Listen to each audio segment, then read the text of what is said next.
అమెరికాపై China టారిఫ్లు 15% ప్రతీకార పన్నులు విధించిన డ్రాగన్.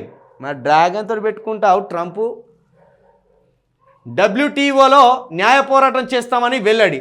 ఈయనేమో టారిఫ్లు పెంచొచ్చాట, 150% టారిఫ్లు పెంచుతా అన్నాడు ఈయన ట్రంప్.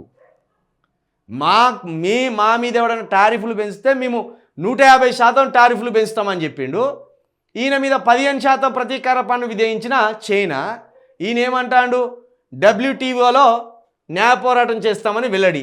సోమవారం చైనా పైన సుంకాలు మరో 10% పెంచిన ట్రంప్. కెనడా మెక్సికో పైన 25% టారిఫ్లు అమల్లోకి.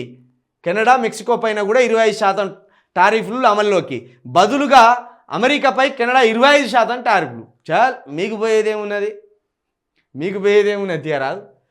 ఉక్రెయిన్కు యుఎస్ మిలిటరీ సాయం కట్టు.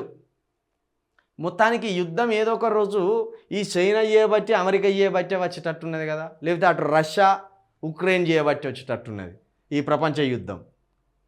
రెండో ప్రపంచ యుద్ధం అయిపోయి అట్లా ఆగింది. ఇక మూడో ప్రపంచ యుద్ధానికి సిద్ధమవుతున్నారు అందరూ ఒక విధంగా.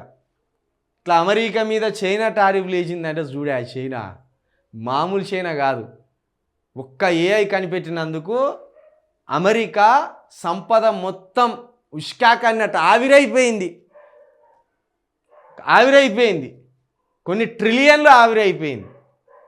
ఆ భయంతో రకరకాల జిమ్మిక్కులు పడతాను ట్రంప్ గారు. ఏమని, 40 కోట్ల రూపాయలు చెల్లిస్తే వాణిజ్యవేత్తలు మీకు గ్రీన్ వీసాలు ఇస్తాం, గోల్డెన్ కార్డులు ఇస్తాం, మా దేశంలో 40 కోట్ల రూపాయలు పెట్టుబడులు పెడితేనో 40 కోట్లు చెల్లిస్తేనో మీకు గోల్డెన్ కార్డులు ఇస్తామని ఆఫర్లు పెట్టింది కదా.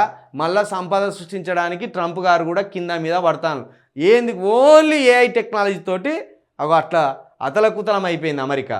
కాబట్టి ఇప్పుడు ఒకరి మీద ఒకరు టారిఫ్లు వేసుకుంటా ఈ ప్రభుత్వాలను ఉత్పత్తి చేసేదాని మీద ఈ టారిఫ్లు, ఉత్పత్తి చేసేదాని మీద టారిఫ్లు అన్నట్టు ఇవన్నీ.